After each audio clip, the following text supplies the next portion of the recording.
सर्वकल्याणकारकं प्रधानं सर्वधर्माणां जैनं जयतु शासनं जैनं जयतु शासनं जैनं जयतु शासनं। पंच परमेष्ठी भगवान की जय। आचार्य श्री गुरुवर कुंद कुंद महाराज की जय। आचार्य श्री गुरुवर विद्या सागर जी महाराज की जय। परम पूज्य निर्यापक श्रवण मुनि श्री सुधा सागर जी महाराज की जय। हमारे लिए एक सोच बनाना है, बस सब कुछ सही हो जाएगा। सोच बदल जाता है तो दुनिया बदल जाती है। अच्छा सोच हो या बुरा,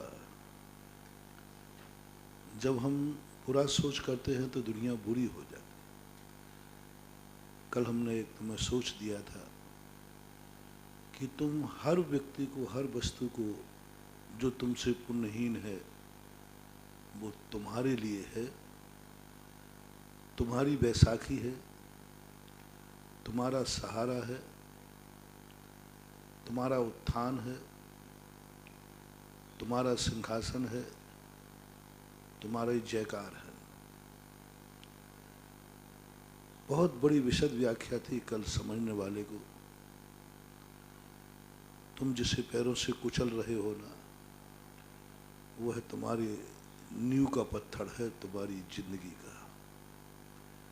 ध्वजा का उदाहरण दिया था कि ध्वजा जो आकाश में लहरा करके नींव के पत्थर को लात मारती है, वो भूल जाती है कि जिसे हम लात मार रहे हैं यही मेरी जिंदगी है, यही मेरी ऊंचाई है, यही मेरी ये स्वच्छ हवा में लहराना है।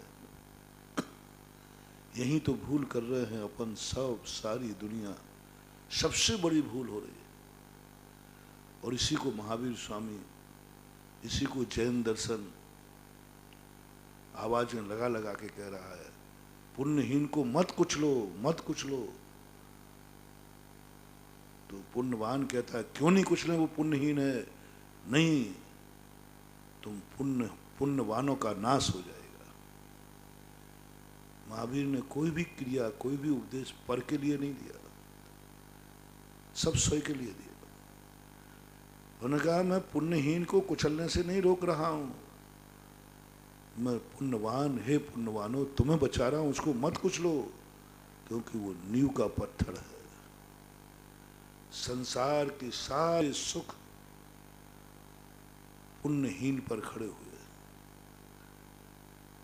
आप खुद निर्णय कीजिए। बड़े आदमी से पूछता हूं, काश यदि तुम कोई दुनिया में गरीब नहीं होगा तो तुम्हारे कपड़े कौन धोएगा?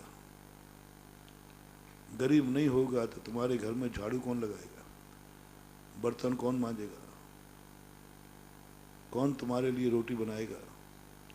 सेठानी से पूछो, सेठ लोगों से पूछो। चलो एक मिनट को अपन विचार करते हैं, दुनिया से सारे गरीब हट जाएं, अमीर लोग बताओ आपका क्या होगा? आपकी अमीरी का मूल्य क्या रहेगा? आप अमीर होकर झाड़ू लगा रहे होंगे, आप अमीर होकर नाली साफ कर रहे होंगे, सब काम कर रहे होंगे, फिर क्या होगा?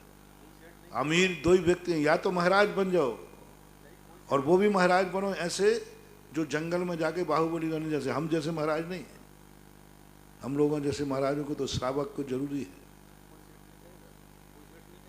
कोई सेठ ही नहीं कहेगा तुम बनोगे क्या, करोगे क्या, तुम्हारा अस्तित्व क्या है। कल्पना करो दुनिया में बड़े आदमियों के।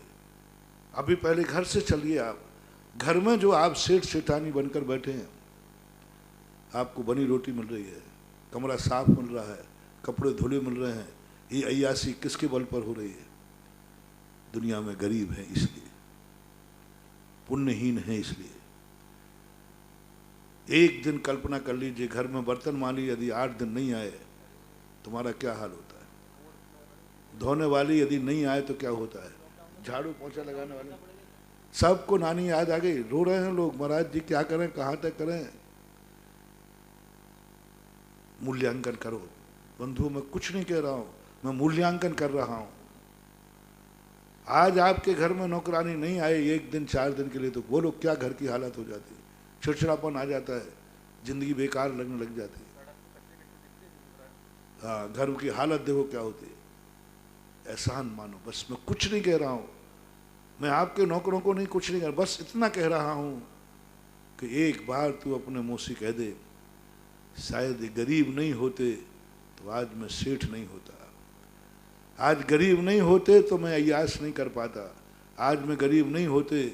बस एक दुआ तुमसे, कुछ नहीं चाह रहा हूँ महावीर स्वामी, तुमसे कुछ नहीं चाहता हूँ।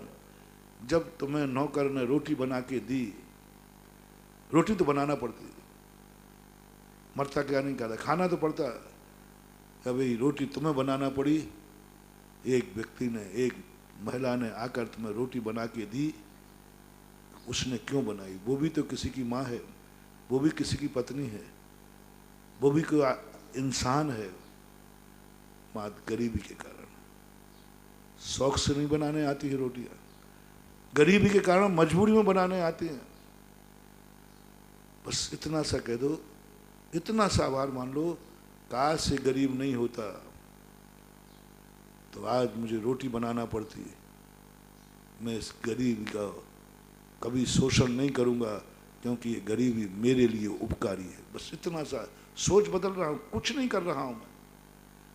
आप बनवाइए उससे रोटी, बस एक उसका शोषण, मैं इसका शोषण नहीं करूंगा, इसको कभी गाली नहीं दूंगा, इसके प्रति कभी बुरा भाव नहीं करूंगा क्योंकि ये मेरे लिए उपकारी है। अन्यथा आज मुझे रोटी बनाना, झाड़ू लगाते हुई नौकरानी से कुछ तुमसे कुछ नहीं चाहता हूं, कुछ नहीं, तुम तो जो वेतन दो, जो करते हो करो, बस 2 शब्द चिंतन के चाहता हूं। ये झाड़ू वाली यदि नहीं होती तो आज मैं झाड़ू लगाने वाली होती, सेठानी होकर, रानी होकर, राजरानी होकर। ये झाड़ू को बस एक उपकार मान लो, इसके कारण से आज मैं राजरानी हूं, नहीं तो मुझे झाड़ू तो लगाना पड़ती, कमरा गंदा कब तक रखती है, कब तक। बस इतना सा थैंक्स कह दो, बस मन में कह दो, बस उसके प्रति। अब उसके कभी अत्याचार मत करना, उपकारी पर अत्याचार करना सबसे बड़ा अपराध है। अपकारी पर नहीं, उपकारी को गाली देना, उपकारी पर अत्याचार करना, उपकारी का शोषण करना। ऐसे ही कपड़े धोने वाला धोबी आवे, कौन कपड़े धोता है किसी के? तुम्हें तो अपने धोने में भी ग्लानि आ रही है, वो दूसरों के धो रहा है। कितना पुण्यहीन है, कितना आफत का मारा है, कितना कर्महीन है। तुम तुलना करो, वो भी इंसान है, तुम्हें अपने कपड़े धोने में ग्लानि आ रही है, वो दूसरों के कपड़े धो रहा है। बस इतना सा कह दो, ये गरीबी नहीं होती, ये पुण्यहीन नहीं होता तो आज इसके स्थान पर मैं खुद स्वयं धोबी होता। सेठ होकर धोबी होते, राजा होकर धोबी होते, कपड़ा तो धोना पड़ते। तुम धोते या तुम्हारी माँ धोती, तुम्हारी पत्नी धोती, परिवार में कोई ना कोई धोता है ना, धोबी बनना पड़ता। एक बार उस धोबी के अंदर मन में कह दो, ये गरीबी, ये पुण्यहीन मेरे लिए बनाया है, मेरे पुण्य ने इसको पुण्यहीन बनाया है। चलो दूसरी भाषा, दूसरा दृष्टिकोण दे रहा हूं, मेरे पुण्य ने इसको पुण्यहीन बनाया है क्योंकि मेरे पुण्य में लिखा है कि मैं अपने स्वयं के कपड़े नहीं धोऊंगा। तो प्रकृति ने कहा इस पुण्यवान के पुण्य भोगने के लिए पुण्यहीन बनाना पड़ा। ये पुण्यहीन मेरे लिए बना है क्योंकि मैं पुण्यवान हूं, और जो मेरे लिए बना है उस पर अत्याचार नहीं, उसके प्रति बुरी दृष्टि नहीं, उस पर उपेक्षा दृष्टि नहीं, उससे घृणा दृष्टि नहीं, क्योंकि वो तुम्हारे लिए बना है, तुम्हारे पुण्य। वो जूठे बर्तन मांज रहा है, कुछ नहीं, इतना कह दो, कौन अपने, तुम वो हो जो स्वयं का जूठा बर्तन नहीं मांज सकते, और वो है जो दूसरों के जूठे बर्तन मांज रहा है, मांज रही है। क्यों? पुण्यहीन है ना। बस इतना सा रेकी दे दो तुम उसको, ये पुण्यहीन जो बर्तन मांज रही है मेरे जूठे, ये यदि नहीं होती तो क्या होता, मुझे खुद मांजना पड़ता, मेरी पत्नी माँ को मांजना पड़ता। आज ये पुण्यहीन है इसलिए मुझे मंजा हुआ बर्तन मिल रहा है, मंजा हुआ बर्तन मिल रहा है, पुण्यहीन है इसलिए। पुण्यहीन है तो बनी रोटी मिल रही है, पुण्यहीन है तो कमरा साफ मिल रहा है, पुण्यहीन है तो धुले कपड़े मिल रहे हैं, पुण्यहीन है तो बर्तन साफ मिल रहा है। पुण्यवानो बताओ, ये सारी चीजें तुम्हें मिल रही हैं पुण्यहीन की बदौलत। मोहल्ले में चले जाओ, 2 दिन यदि मेहतर हरिसाई कर देते हैं, मोहल्ले की नालियों के क्या हाल होते हैं, क्या हाल होते हैं। एक रैकी चाहता हूं कि आज देखो ये पुण्यहीन की बदौलत है कि हमारा नगर, हमारा मोहल्ला साफ है। कौन साफ करना चाहता है? तुम कहो वो पैसे के लिए कर रहा हूं, चलो तुम झाड़ू पकड़ो नाली पकड़ने के लिए, जो मेहतर को वो पैसा मिलता है उतना मैं सेठ जी को दिलवाऊंगा, मैं दिलवाऊंगा, गारंटी ले रहा हूं। गरीब पुण्यवान से कहता हूं, जो नगर का सबसे बड़ा सेठ हो, नगर का सबसे बड़ा पैसेवान हो, वो दूसरों के जूठे बर्तन मानेगा। जो बर्तन वाली को देते उससे दूना वेतन दिलवाऊंगा। कहाँ से दिलवाऊंगा चिंता मत करो, तुम्हें मालूम है सीधा सागर महाराज के पास कोई खजाने की कमी नहीं है, मेरे खजांची बहुत है। देखो मेरे पास खजाना नहीं है लेकिन खजांची है, खजाना नहीं है खजांची है। खजाना जिनके पास है वो परिग्रह है, और खजांची जिसके पास है वही तो साधु है। और क्या, कुबेर तक भगवान के पास, देखो भगवान के पास खजाना नहीं है लेकिन खजांची कुबेर भगवान के पास रहता है। चलो आप लोगों को दूना वेतन कह दिया मैंने।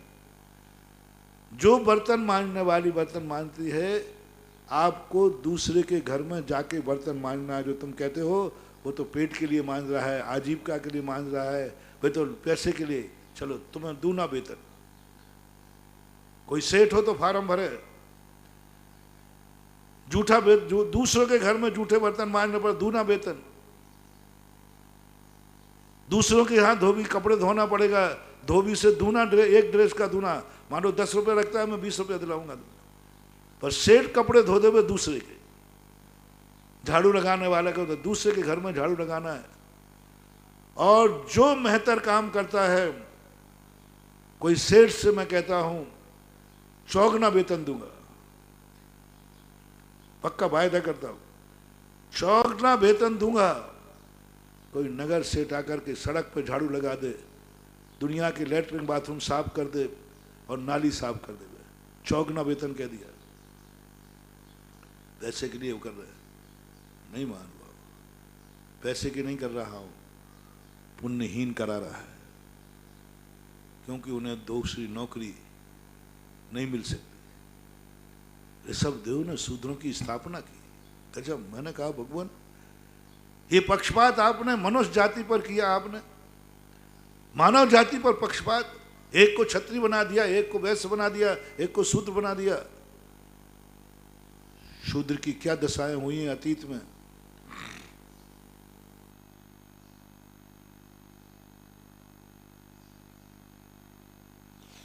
शूद्रों पर क्या अत्याचार हुए हैं और शूद्रों के प्रति क्या उपेक्षा भाव लोग रखते आए हैं। मैंने कहा ये शूद्रों की स्थापना मुझे समझ में नहीं आई। जब विहंगम दृष्टि से देखते हैं तो मुझे शूद्रों पर बड़े दया आते। मैं कहता हूं ये शूद्रों की स्थापना होना ही नहीं चाहिए थी, होना ही नहीं चाहिए थी। शूद्र सारे क्षत्रिय स्थापना, एक ही वर्ण की स्थापना होना चाहिए।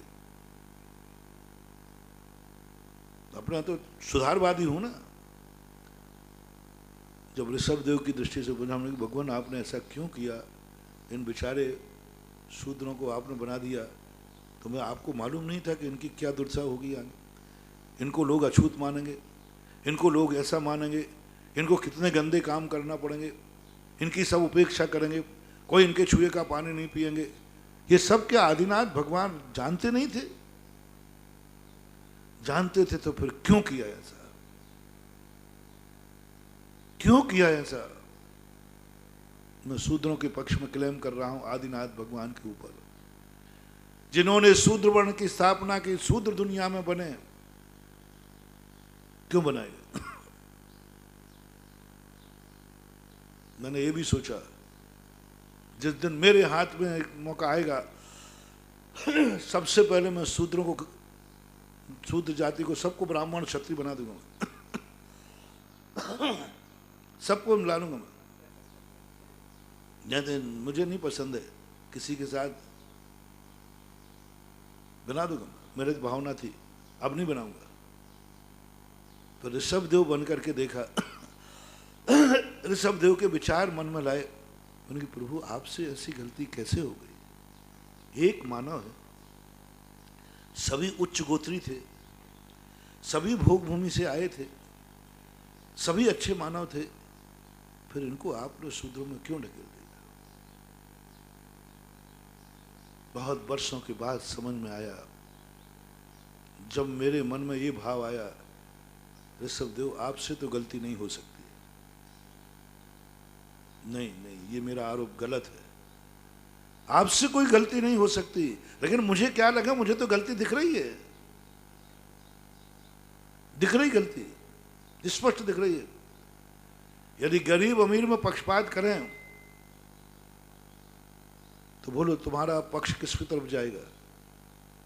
गरीब की तरफ। महाराज जी गरीब के साथ गलत कर रहे हो, मैं अमीर को आशीर्वाद दे दूंगा, गरीब को थोड़ा ही कर, तो ये कहेगा विनोद, कहेगा महाराज जी अच्छी बात नहीं।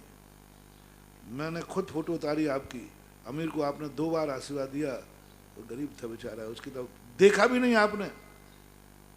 हर व्यक्ति गरीब के पक्ष में हो जाएगा। तुम किसी को सुनाओगे, बोले भैया महाराज ने ऐसा किया, ठीक है, तो बोलो तुम्हारे पक्ष में कितने होंगे? नहीं, सब टोटल सुना के तो ढंग के सुना ना। बोले महाराज जी मैंने महाराज को खुद आंखों से देखा, एक अमीर आया, उसने 1 बार नमोस्तु किया और आशीर्वाद 2 बार दिया। उधर एक गरीब था, उसने 4 बार नमोस्तु किया। अच्छा, जिसको सुनाओगे सब तुम्हारे साथ हो जाएंगे। हाँ, महाराज को ऐसा नहीं करना चाहिए। कई लोग कहेंगे ठीक है, अमीर को दिया था, गरीब को भी दे देते, 1 बार दे दे, सब भीड़ तुम्हारे साथ लग जाएगी, भीड़ तुम्हारे साथ लग जाएगी, कुछ नहीं होने वाला, सब तुम्हारे साथ, मैं भी तुम्हारे साथ हूं। मेरे से कहना महाराज आपने ऐसा किया, तो फिर मैं भी कहूंगा हाँ मेरे से गलती हो गई, मैं अपनी गलती स्वीकार करने का अर्थ मैं भी तुम्हारे साथ हो गया। लेकिन जब ये विश्वास आएगा तुम्हारा, मेरे गुरु से गलती नहीं हो सकती, नहीं, गलती हो ही नहीं सकती, मेरा महाराज गलत कर ही नहीं सकता, असंभव। सारी दुनिया कह रही है तो बोले कुछ भी हो, मैं भी कह रहा हूं गलत किया, लेकिन मेरे गुरु से गलत नहीं हो सकता। ये साधना। तब मैंने सोचा प्रभु आई एम सॉरी प्लीज, आप गलत नहीं हो सकते, आप गलत हो नहीं सकते किसी भी हालत में। यही तो मैंने सुद पंचमी के दिन कहा था कि पुष्पदंत भूत बलि कहते हैं दर्शन स्वामी गलत नहीं हो सकते, लेकिन मंत्र तो गलत है। मन कहता है मंत्र तो गलत है, मंत्र तो उन्होंने दिया है, मंत्र गलत है कि नहीं? बोले है। मंत्र किसने दिया? दर्शन ने। लेकिन पुष्पदंत भूत बलि कहते हैं मेरे गुरु गलत नहीं हो सकते। सिद्धांत देखना, मंत्र गलत है और गलत मंत्र उन्हीं ने दिया है, लेकिन मेरा गुरु गलत नहीं हो सकता। अब बोलो इस समस्या को सुलटाओ। मंत्र गलत है, उन्हीं ने दिया है, लेकिन मेरा गुरु गलत नहीं हो सकता। और उन्होंने कभाव भी नहीं आया कि गुरु ने गलत है। क्या मंत्र लिखना नहीं जानते और हमें पढ़ाने बैठ रहे हैं? क्या पढ़ाएंगे जिनको मंत्र शुद्ध नहीं आता? ऐसा भाव नहीं आया। मेरा गुरु गलत नहीं हो सकता, मेरा धरसेन गलत नहीं हो सकता। ऐसे ही जब मेरे मन में भाव आया नहीं प्रभु आप गलत, आपसे गलती, मैंने कितना छोटे मुंह बड़ी बात कर दी। आपसे गलती असंभव, सूरज पश्चिम से उग सकता है, लेकिन प्रभु आपसे गलती नहीं हो सकती। तो फिर बोलते सही है, नहीं मैं सही नहीं कहूंगा, कार्य तो अच्छा नहीं है, जो किया वो तो अच्छा नहीं किया, लेकिन प्रभु से गलती नहीं हो सकती। लेकिन जो है वो मुझे समझ में नहीं आ रहा है, सूत्र क्यों बनाए? बहुत कठिन महानुभाव। जिंदगी में एक साधना करना, कोई एक व्यक्ति ऐसा चुनना जहां अंदर से हमेशा जी हाँ, जी हाँ, वो जो कुछ भी बोले जी हाँ, एक व्यक्ति जरूर चुनना। जी हाँ, कुछ भी कहे, दिन को रात कहे तो भी जी हाँ। इसी का नाम सम्यक दर्शन है, इसी का नाम है इदमेव दृश्यमेव। क्या अभी तुम्हारी जिंदगी में कोई ऐसी कोई है जिसको तुम जी हाँ कह सको? जी हाँ कह सको, बहुत कठिन है। यदि मैं कहूं इस जिनवाणी में लिखा है कि दो दो पांच होते हैं, और ये जिनेंद्र भगवान की वाणी है, अब मैं पूछता बोलो जी हाँ, बोले महाराज इतना बुद्धू नहीं हो, इतना बुद्धू नहीं हो। अरे भाई भगवान बोल रहे हैं, बोले भगवान बोले, दुनिया बोले, मैं इतना बुद्धू नहीं है, दो दो पांच होते नहीं है हिम्मत कभी जी हाँ कहने की? मैंने तो गजब सुदंत भूत बलि को इस प्रसंग में मैं फैलूं। मंत्र गलत, मंत्र गलत, और द्वादशांग का ज्ञान देने के लिए बड़ा प्रकांड विद्वान गुरु, जिनको गुरु ने भेजे कि जाओ धरसेन स्वामी बराबर ज्ञानी इस दुनिया में कोई नहीं, कलिकाल सर्वज्ञ। उस समय धरसेन से बराबर ज्ञानी कोई दुनिया में नहीं था। ऐसे महान गुरु से, और ये पहले ही मंत्र, पहली पढ़ाई, पहला मंत्र गलत। मैं होता तो मैं तो शायद वहीं के वहीं जंगल में से सीधे खिसक जाता। ऐसे गुरु से अपन को नहीं पढ़ना है, ऐसे गुरु से क्या कहा, जिनको मंत्र नहीं आता। मैंने बहुत मन को समझाया, क्या तू जी हाँ कह देता? क्या तेरे मन में उनके प्रति कोई विकल्प आता कि नहीं? तो मन में 100 बार आता आता आता। बोलो तुम्हारे मन में आता कि नहीं? विनोद बनू आता, विनोद में तो और ज्यादा आता। ये तो अभी एक पे टिका ही नहीं है। अच्छा और नीचे पूछो तो और ज्यादा आएगा। जितना हम नीचे चलते जाएंगे उतने ही ज्यादा संदेह बढ़ते जाएंगे, क्योंकि छोटा व्यक्ति सबसे ज्यादा संदेह करता है। जितना छोटा होता जाता है उतना ही शक का दायरा बढ़ता जाता है। मैंने कहा, मैंने बहुत प्रयास किया वो साधना करने की कि मेरी श्रद्धा ऐसी हो जाए प्रभु, ऐसी हो जाए, लेकिन मन ने कहा सरासर गलत मंत्र दे रहे हो, क्या तुम अंधे बनकर कह रहे हो? जी हाँ कहलवाना चाहते हो? गलत मंत्र है कि नहीं? पक्का है गलत। मेरा मन तैयार नहीं हुआ जी कहने के लिए। गलत मंत्र होने पर देने वाले को गलत मत कहना। धरसेन ने कैसे पढ़ा हो, पुष्पदंत भूत बलि कैसे महान, उनका क्षोभसम इतना कैसे बन गया? कुछ भी तो नहीं पढ़ाया था उन्होंने, कुछ भी तो नहीं लिखाया था उन्होंने। मात मुंह से बोला था, 2 अक्षर भी लिखने नहीं दिए, नोट्स भी नहीं बना पाए, और इतना क्षोभसम आ गया कि षटखंडागम लिख डाला, कसाय पावड़ लिख डाले, क्या क्या लिख डाला, पढ़ करके माथा चकराता है। एक समर्पण। धरसेन स्वामी गलत नहीं हो सकते, क्योंकि उनकी प्रशंसा मेरे गुरु ने की है। अब देखना कहां पहुंच रहे। धरसेन स्वामी गुरु नहीं थे उनके। धरसेन स्वामी गलत नहीं हो सकते क्योंकि इनकी प्रशंसा मेरे गुरु ने की, और मेरा गुरु कभी गलत हो नहीं सकता। मेरा गुरु कभी गलत नहीं हो सकता। पर कार्य तो गलत हो रहा है, कार्य गलत हो सकता है, गुरु गलत नहीं हो सकता। अंजन चोर ने क्या किया?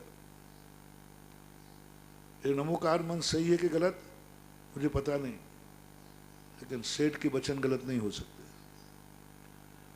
उसने नमोकार मंत्र पर विश्वास किया है कि सेठ के वचनों पर?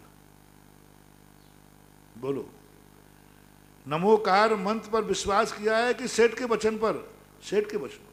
नमोकार मंत्र उसे आता भी नहीं था, समझ भी नहीं पाया, पढ़ना भी नहीं आया। वक्ता की प्रमाणता होती है जैन दर्शन में, वचनों की नहीं। ये सूत्र पूज्य वीरसेन स्वामी का है, वक्तृ प्रामाण्यात वचन प्रमाणम। वक्ता की प्रमाणता से वचनों की प्रमाणता है। वचन गलत भी हो सकता है, लेकिन गलत वचन बोलने वाला गलत हो ऐसा कोई नियम नहीं है। वचन गलत हो सकता है। निदर्शन स्वामी को ये मंत्र सिद्ध था, मेरा गुरु गलत नहीं हो सकता, सही है, विश्वास करो। इसलिए उलाहना नहीं दिया उन्होंने। अंजन चोर ने कहा सेठ गलत नहीं बोल सकता, नमोकार मन सही है कि नहीं, मैं आड़म ताड़म कुछ नहीं जानता हूं, मैं तो सेठ को जानता हूं।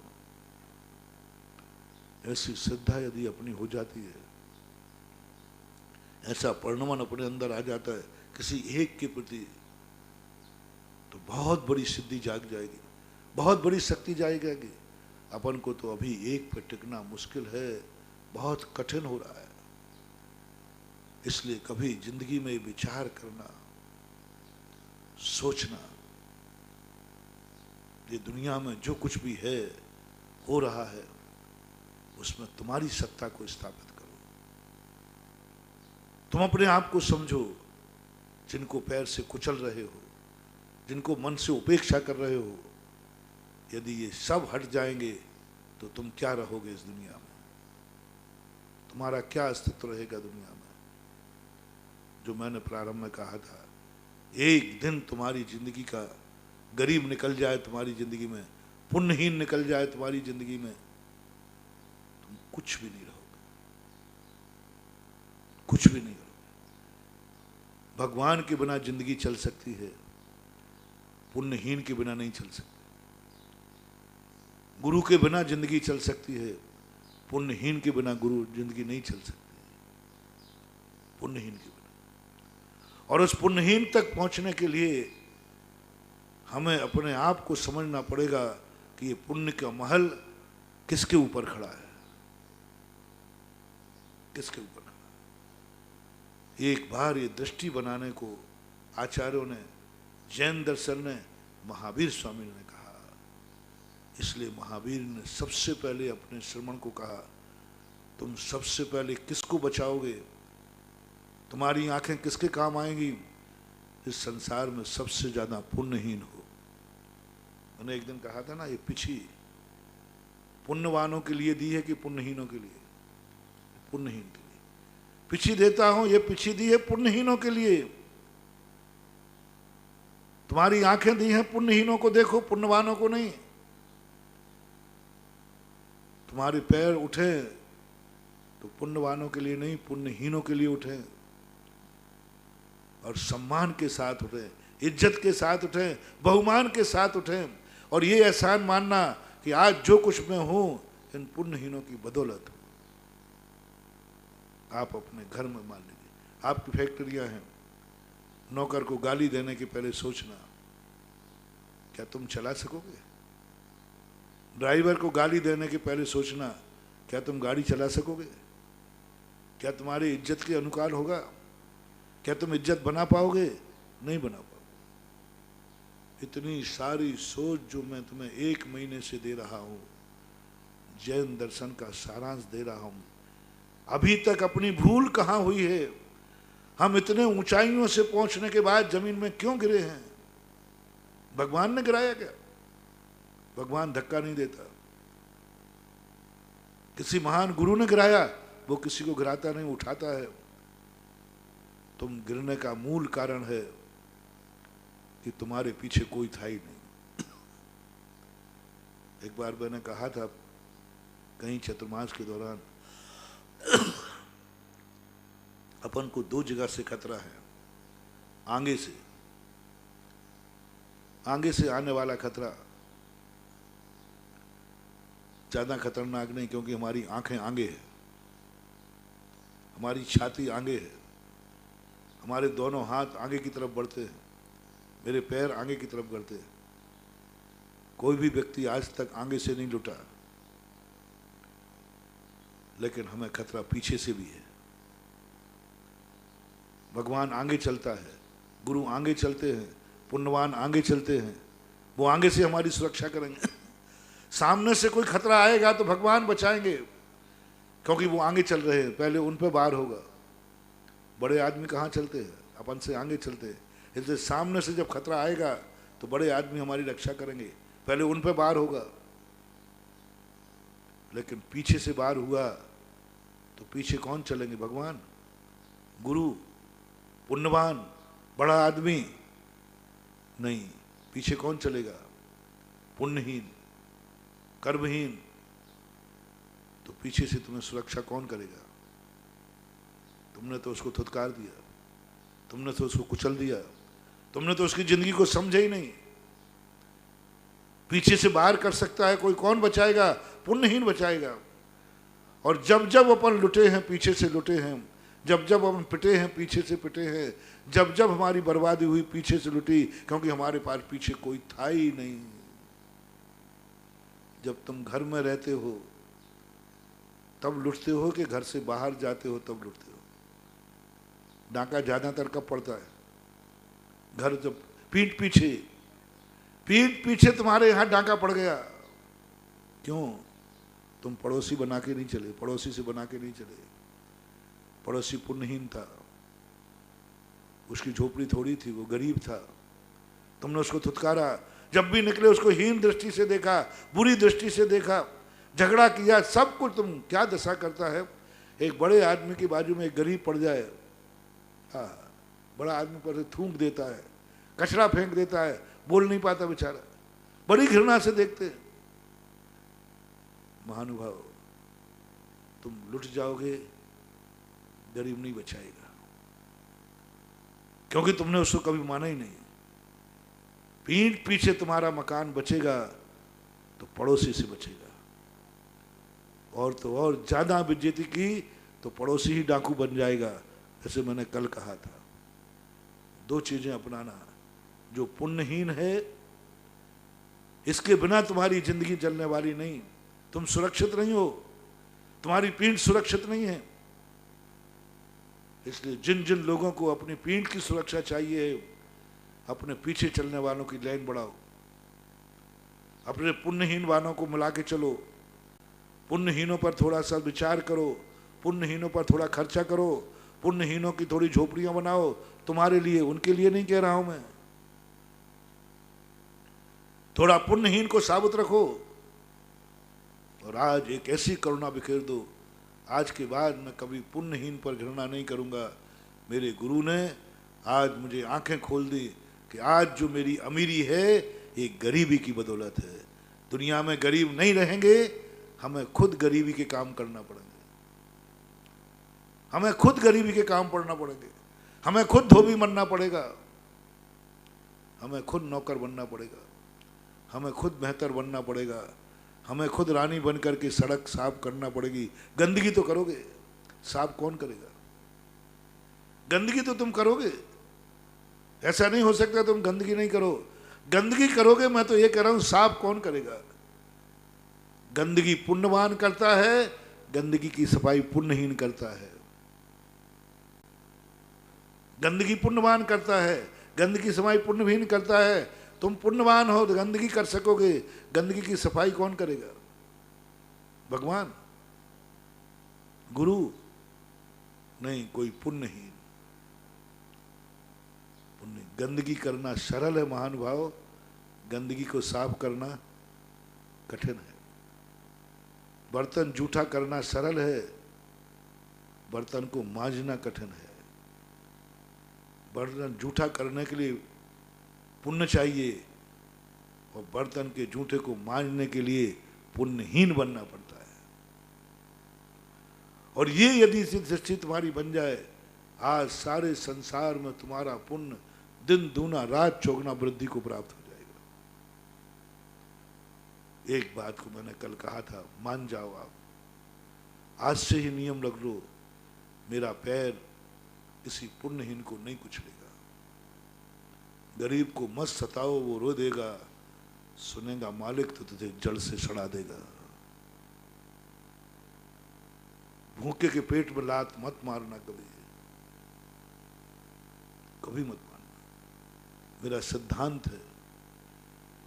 लड़ना है तो बड़ों से लड़ो, अपने छोटे से लड़ना मत।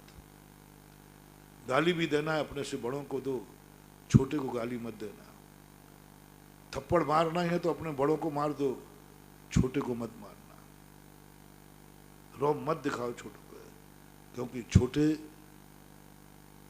पुण्यहीन बेचारे दुबक के रह जाएंगे, सिसक के रह जाएंगे। और गरीब एक रात भी सिसकता हुआ सो गया, तुम्हारे 100 जन्म बर्बाद हो जाएंगे, 100 जन्म। इसलिए महावीर का पूरा धर्म अहिंसा पर टिका हुआ है। अहिंसा की परिभाषा उन्होंने ये नहीं कहा पुण्यवानों को बचाओ, पुण्यहीन को बचाओ। पूरी अहिंसा देखना, पूरा अहिंसा धर्म पुण्यहीन पर टिका है। पुण्यहीन को बचाओ, पुण्यहीन को बचाओ, पुण्यहीन को बचाओ, पुण्यवान को बचाओ, ऐसा कहीं लिखा। जो सबसे बड़ा शक्तिमान हो उसको बचाओ, ये व्याख्याएं नहीं की। और जो हुआ है व्याख्यान उसकी अलग परिभाषा है। अभी तो पुण्यहीन को बचाओ। 24 घंटे में बस महानुभाव मेरी एक, क्योंकि प्रवचन बहुत हो चुके हैं इस पर, एक अंतिम बात तुमसे शेयर करते हुए चाह रहा हूं कि सुबह उठ करके तुम्हें एक ही बात देखना है कि मैं पुण्यहीन के साथ कितना अच्छा व्यवहार कर पाया। पुण्यवान के साथ नहीं, पुण्यहीन के साथ, जो तुमसे कमजोर हो, जो तुमसे छोटा हो।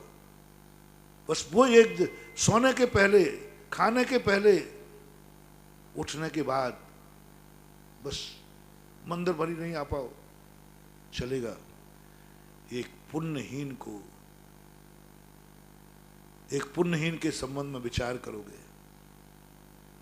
एक पुण्यहीन के लिए कुछ खर्च करोगे, कुछ पुण्यहीन के लिए 2 मिनट का समय दोगे, पुण्यहीन को उठा करके गले लगाओगे, पुण्यहीन को लगाओ।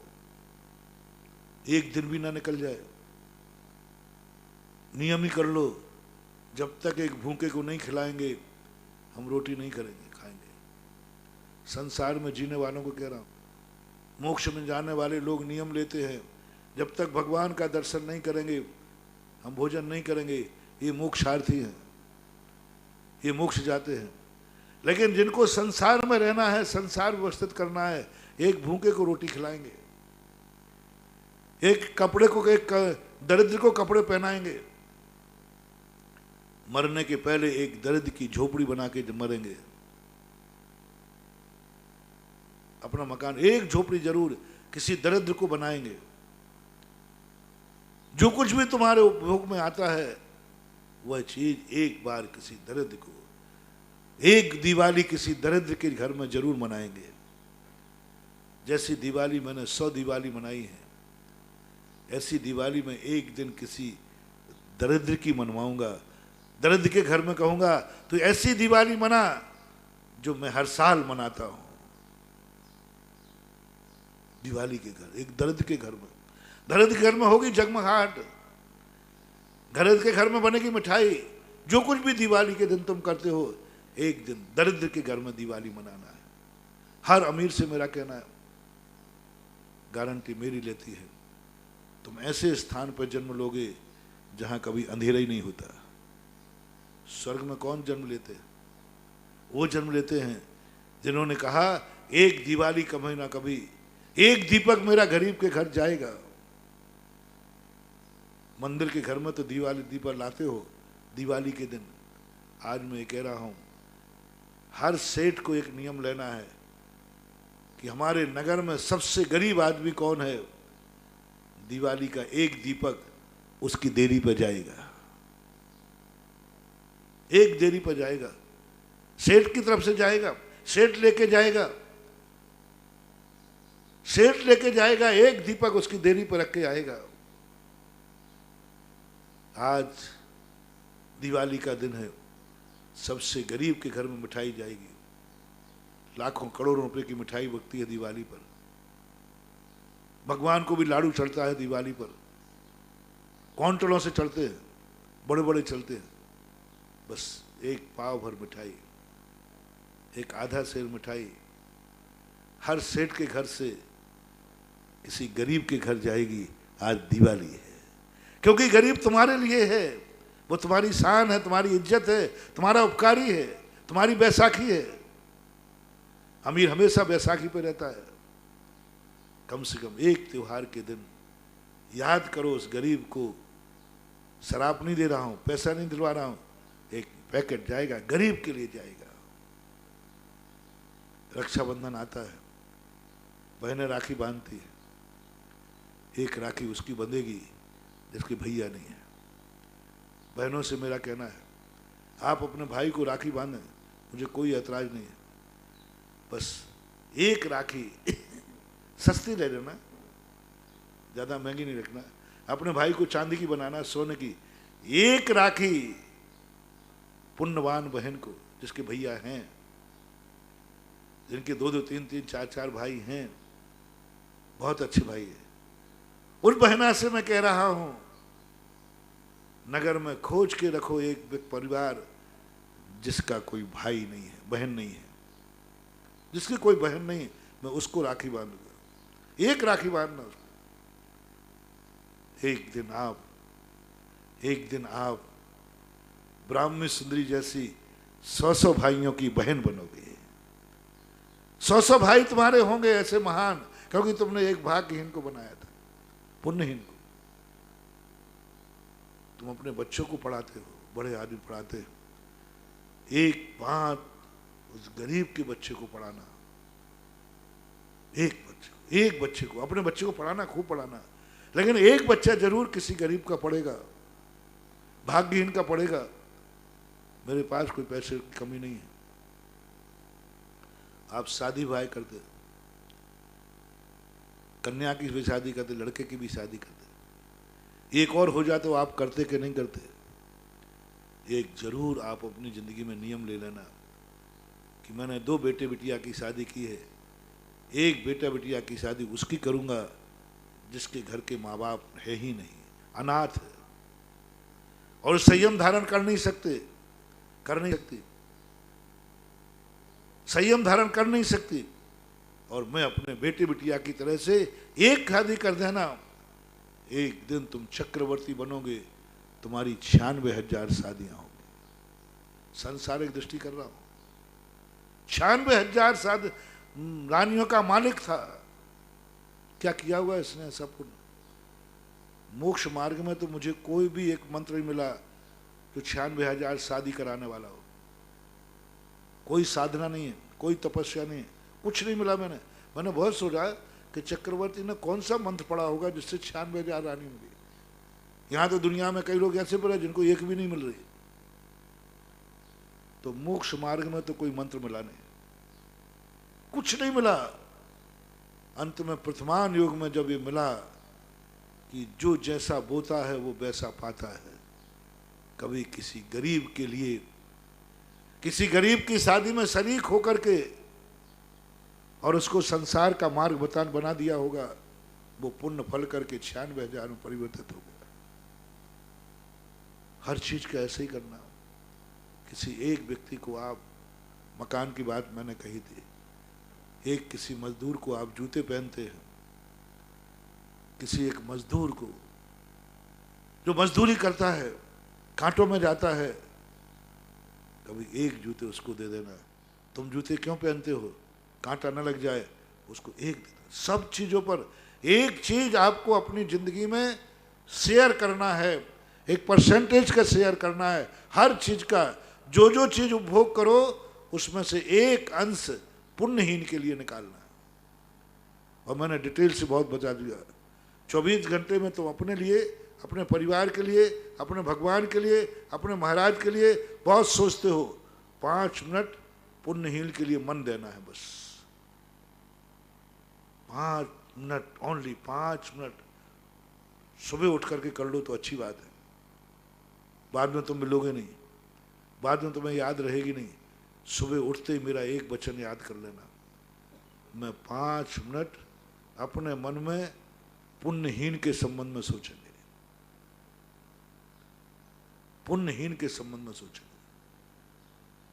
सुखी रहे सब जीव जगत के, कोई कभी न घबरावे, बैर पाप अभिमान छोड़ जग नित्य नहीं। पुण्यहीन 5 मिनट देना, नमोकार मंत्र नहीं, मेरा नाम नहीं, कुछ नहीं।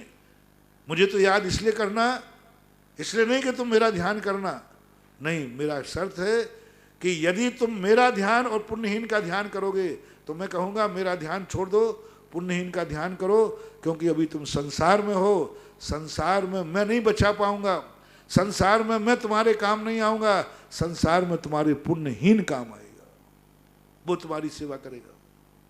इसलिए आप पहले 5 मिनट, आपकी आंख कभी दिन भर में पता नहीं क्या क्या देखती है, क्या क्या देखती है, भगवान को भी देखती है, गुरु को भी देखती है, और दुनिया के रूप रंग देखती है। बस थोड़ा सा 5 मिनट सही, 1 मिनट सही, संसार के सभी सबसे दुखी आदमी को आंखें 5 मिनट देख ले, बस 5 मिनट का समय दुखी आदमी को देखें, जो संसार का सबसे दुखी है, जो संसार से सबसे बड़ा पुण्यहीन है, उसके काम आ जाए आंखें 5 मिनट, उसके काम आ जाए आंख, अंधे के काम आ जाए आंख 5 मिनट के लिए। तुम बहुत अच्छा बोलते हो, परिवार से, भगवान से, महाराज से बड़ी बड़ी पूजाएं करते हो, जयकार करते हो, एक आवाज किसी पुण्यहीन को लगा दे, मत जा वहां, यहां आ जा, सतमार्ग ये है। अपनी आवाज से किसी को सच्चे मार्ग पर लगा दो, एक व्यक्ति को भटकन से बचा लो, एक व्यक्ति को गलत मार्ग से बचा लो, अपने वचनों के माध्यम से, धन के माध्यम से, दौलत के माध्यम से, परिवार के माध्यम से, अपनी हुकूमत के माध्यम से, अपनी पहुंच के माध्यम से। तुम्हारी पहुंच बहुत है, अपने सारे कार्य कुशलता से करते हो, एक फाइल उस गरीब की निपटवा देना जिसकी पहुंच बिल्कुल भी नहीं है और तुम्हारी पहुंच है। एक बार एक कार्य उसका जरूर कराओ, गरीब का, जिसका कोई सुनने वाला नहीं है। तुम्हारी बहुत पहुंच है कलेक्टर के पास, तुमने अपने 100 काम करा लिए, 1000 काम करा लिए, एक किसी को पूछो अपने नगर में कोई ऐसा गरीब है जिसकी कोई पूछ नहीं है और उसको सरकारी कागजों की जरूरत है और हमारी कलेक्टर में पहुंच है, आप उसकी एक फाइल निपटवा देना, एक फाइल निपटवा देना, देखना आपका उसका चमत्कार क्या होता है। ऐसा सब कुछ करने के बाद अब अपन जीव राशि के संबंध में से विराम लेते हैं। अब एक और पुण्यहीन बचा है, पुण्यहीन ही नहीं, बिल्कुल जड़ बचा हुआ है, बिल्कुल उल्टा है, इसे अचेतन कहते हैं। जीवों का हमने निपटा दिया, सब तरफ से निपटा दिया जितना, लेकिन एक चीज से और दुर्व्यवहार मत करना, क्योंकि जैन दर्शन में जीवा जीवाधिकरण है। पुण्यहीनों का बुरा करोगे तुम्हारा बुरा होगा, ये मैं निर्णय कर चुके। पुण्यहीनों का बुरा सोचोगे तुम्हारा बुरा होगा, पुण्यहीनों की चिंता नहीं करोगे तुम्हारी कोई चिंता नहीं करेगा, पुण्यहीनों के लिए नहीं जियोगे कोई तुम्हारे लिए नहीं जिएगा, पुण्यहीन के लिए नहीं कमाओगे तुम्हारी कमाई नहीं होगी, पुण्यहीन को नहीं कमाओगे तुम्हारी कमाई धीरे धीरे ठप हो जाएगी और वही पुण्यहीन तुम्हें लूट लेंगे। कल का प्रवचन, इसलिए जीवों की तरफ से मैंने दिया। अब एक और व्यक्ति है, एक और शक्ति है जो हमारा विनाश करती है, जो हमारे लक्ष्य में बाधक बनती है, जो हमारे अंतराय कर्म डालती है, जो हमें दुख देती है, जो हमारी जिंदगी को बर्बाद करती है। तो कौन है?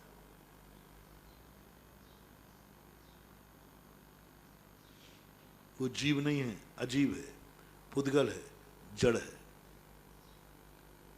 ये बहुत खतरनाक, ये जीव से भी खतरनाक है, ये जीव से भी खतरनाक है। इसके साथ जिसने दुर्व्यवहार किया उसको धूल में मिला देता है, ऐसा मिलाता है कि उठने लायक भी नहीं रहता। इसलिए दूसरी तैयारी, दूसरी सावधानी पुद्गल के प्रति। ये पुद्गल तुम्हारे अनुकूल हो जाए तो ये खूनी नीलम के समान है। एक खूनी नीलम होता है, किसी को फल जाए तो रात भर में बारे न्यारे कर देता है, और किसी के निगोटे पड़ जाए तो चक्रवर्ती को भी धूल चटा देता है। ये पुद्गल द्रव्य, ये पुद्गल द्रव्य खूनी नीलम के समान है। यदि तुमने इसको अनुकूल बना दिया तो एक रात में गलियों के राजा को महलों का राजा बना देगा, और यदि ये नाराज हो गया तो महलों के राजा को गलियों के राजा बना देगा। जीव से ज्यादा सावधानी रखो पुद्गल की। इसके लिए तुम्हें सावधान करना है। ये तुम्हारे सामने पग पग पर बैठा है, जगह जगह पर बैठा है। कल स्वाध्याय के समय आया था 9 कर्म परिवर्तन। ऐसी एक भी वस्तु नहीं संसार में व्यक्ति बिना पुद्गल द्रव्य के रह सके, रह ही नहीं सकता, रह ही नहीं सकता। संसार में रहना है तो सबसे बड़ा निकटवर्ती मित्र है तो पुद्गल, और सबसे बड़ा निकटवर्ती दुश्मन है तो पुद्गल। बहुत खतरनाक है, बहुत खतरनाक। जड़ पदार्थ को जड़ कह के उपेक्षा मत करना, इसको कुचलना मत, इसकी उपेक्षा मत करना। पुद्गल जैसा मीत नहीं और पुद्गल जैसा दुश्मन नहीं। अब इससे हम क्या व्यवहार करें? पुद्गल को खुश करना सीखो। पक पक पर है, हम देख रहे हैं पुद्गल की बदौलत। अभी आंख में धूल चली जाए, आंख के पुद्गल के परमाणु बिखर जाए, हमारा क्षयोपशम बना रहेगा और हम अंधा हो जाएंगे। क्षयोपशम बना रहेगा, ज्ञान में शक्ति बनी रहेगी। ये पुद्गल की दर्शना है। यदि ये पुद्गल नाराज हो जाए, इसका पानी सूख जाए, क्षयोपशम बना रहेगा लेकिन कुछ भी देखने में आने वाला नहीं। कर्ण इंद्रिय का क्षयोपशम बना रहे, पुद्गल का पर्दा फट जाए, सुनना बंद। बोलने का क्षयोपशम बना रहे, गला बिगड़ जाए, सब बंद। चलने की शक्ति बनी रहे, पैर टूट जाए तो चलना बंद, सब कुछ बंद। खाना पीना बंद। पुद्गल नाराज हो जाए तो अकाल में मरोगे, तड़प तड़प के मरोगे, भूखे मरोगे, प्यासे मरोगे। जो कुछ दुनिया में आज देखने में आ रहा है सब पुद्गल की माया है, सब पुद्गल की माया है। मुनि महाराज भी क्यों ना हो, काया राखे धर्म। 9 कर्म वर्णाएं हैं तो अपन जिंदा है संसार में, नहीं तो कुछ नहीं बंधु। बताओ तुम्हारा कौन सी चीज पुद्गल हट जाए तुम असहाय हो जाओगे। जीव नहीं, जीव मर जाए तो फिर भी जिंदा रह सकते हो, लेकिन एक दिन अपनी जिंदगी से पुद्गल हट जाए तो हम जिंदा नहीं रह पाएंगे। एक पुद्गल हट जाए, छोटा सा, छोटा सा पुद्गल, थोड़ा सा यदि अपना मन द्रव्य मन विक्षिप्त हो जाए हम पागल हो जाएंगे। थोड़े से पुद्गल में कीड़ा पड़ जाए हमारी जिंदगी दुखमय हो जाता है। इसलिए अब अपन को संभालना है, अपन को स्थिति संभालना है पुद्गल के संबंध में, जड़ के संबंध में, क्योंकि वो तुमसे बहुत तुच्छ है। तुम ज्ञानी वो अज्ञानी, तुम चेतन वो अचेतन, बिल्कुल और बिल्कुल निम्न है तुमसे। वो अचेतन है, तुम ज्ञानी हो। तुम ज्ञायक स्वभावी हो, वो अज्ञानी अज्ञायक है। उसके साथ हमारा क्या व्यवहार होना चाहिए? अभी बिल्कुल महिमा उल्टी चल रही है 1-2 महीने से। साहब पुण्य अब अपन पुद्गल के संबंध में कुछ विचार करेंगे। समय आज का हो गया। महावीर भगवान की निर्यापक श्रवण मुनिपुंग श्री सुधासागर जी महाराज की जय। जिनवाणी के ज्ञान ते सुजे लोकालोक